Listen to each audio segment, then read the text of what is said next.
Ce bilan de mi-mandat, pour moi, c'est une obligation morale de transparence qui permet de générer de la confiance vis-à-vis des citoyens. Elle a débuté au mois de juin, au Millet, où nous avons présenté de manière objective les avancées sur nos engagements que l'on a pris en 2020 devant les citoyens. Et puis, elle s'est poursuivie de septembre à novembre avec les élus, avec leurs délégations dans les quartiers où nous avons pu présenter de manière détaillée nos avancées, parfois nos difficultés. Et en tout cas, c'était une belle occasion pour échanger avec les citoyens sur des sollicitations diverses. Ce que nous avons pu constater globalement, c'est que nous sommes en ligne avec le plan de mandat, avec 53 engagements réalisés sur les 112.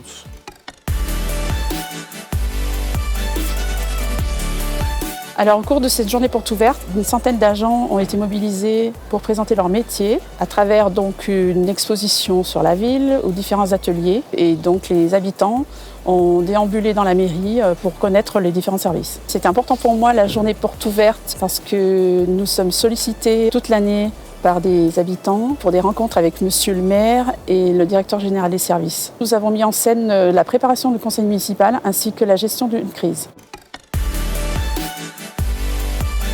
Alors, assister à une réunion publique qui était quand même une première pour moi. Le partage a été alimenté par plusieurs personnes, ce qui était très intéressant. On a pu rencontrer d'autres citoyens avec des avis complètement différents.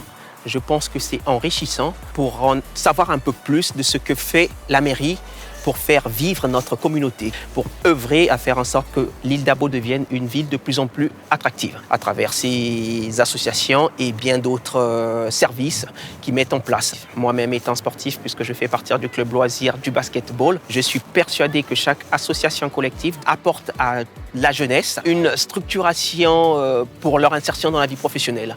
À la base, ça nous permet d'avoir des principes de vie communes. Je crois en la jeunesse et je ne crois pas en notre incapacité en tant qu'adultes à ne pas mener à bien ce combat qui fera de nos jeunes demain des jeunes qui pourront s'inscrire facilement dans la vie sociétale.